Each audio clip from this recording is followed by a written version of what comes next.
Bienvenue dans l'univers brumeux d'Eldridge, un village où la rivière d'argent murmurait des secrets aux âmes fatiguées. C'est ici que vivait Elias, un pêcheur dont la vie était tissée au fil de l'eau. Ses mains, burinées par des années à tirer les filets, comprenaient les humeurs de la rivière mieux que son propre cœur. Mais un soir, alors que le soleil sombrait sous l'horizon, une mélodie s'éleva des profondeurs. C'était un chant de sirène, perçant la solitude du crépuscule. Et là, dans la lueur mourante du jour, Elias aperçut Lyra. Ses écailles scintillaient comme des émeraudes brisées sous un ciel d'orage. Ses yeux portèrent la tristesse des océans infinis, et sa voix, douce comme l'écume, racontait la solitude du monde sous-marin.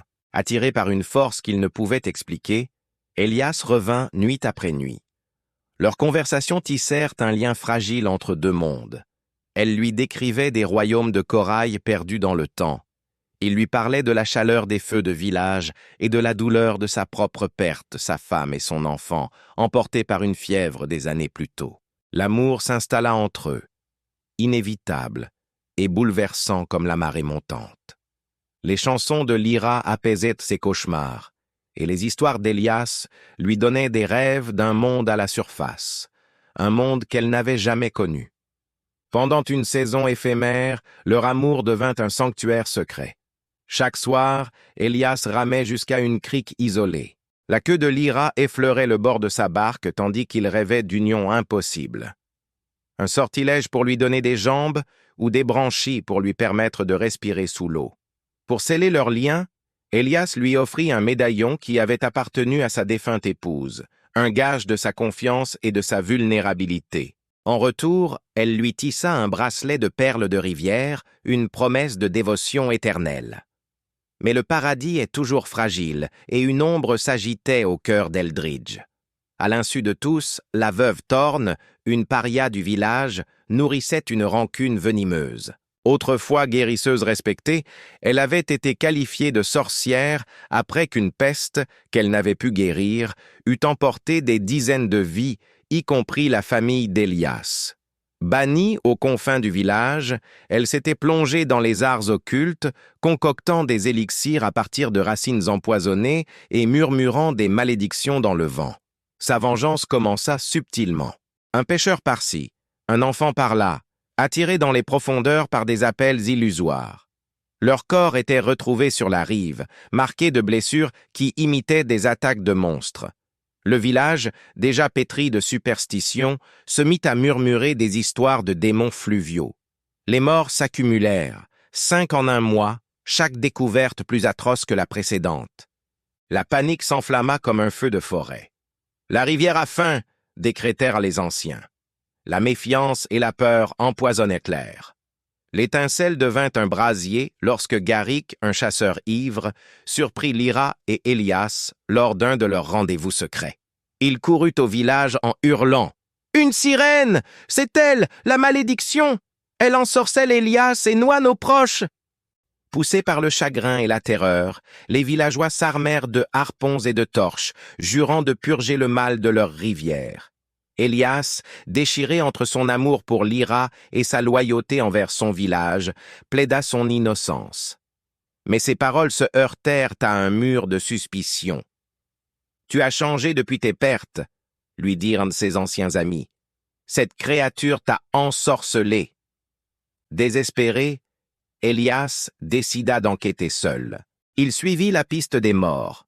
Une piste qui le mena inexorablement jusqu'à la chaumière délabrée de la veuve Thorne. Là, au milieu de chaudrons bouillonnants et de grimoires tachés de sang, il trouva la preuve. Un registre macabre avec des noms rayés et des malédictions détaillées. Une note en particulier glaça son sang, pour la peste dont ils m'ont accusé, que la rivière porte le blâme maintenant. Sous une lune couleur de sang, Elias confronta la sorcière. « Ta folie s'arrête ce soir !» cria-t-il. Mais Thorne, le visage tordu par la haine, déchaîna un torrent de magie noire. Des lianes d'ombre jaillirent de la terre, l'agrippant, le tirant vers les mâchoires de la rivière. C'est alors que Lyra, qui s'était cachée non loin, surgit de l'eau. Son chant puissant lutta contre la malédiction dans une symphonie d'agonie. Le sortilège se brisa, mais le prix fut terrible. La dernière malédiction de Thorn frappa Lyra de plein fouet, transformant ses écailles en pierres friables, sa voix en un râle douloureux. Attirés par le tumulte, les villageois arrivèrent juste à temps pour entendre la confession de Thorn dans son dernier souffle. « C'était moi! Tout était moi! » Mais la peur les aveuglait encore. En voyant la forme affaiblie et surnaturelle de Lyra, ils crièrent « La sorcière et le monstre ne font qu'un !» Les harpons volèrent dans la nuit. Sans une once d'hésitation, Élias se jeta devant Lyra.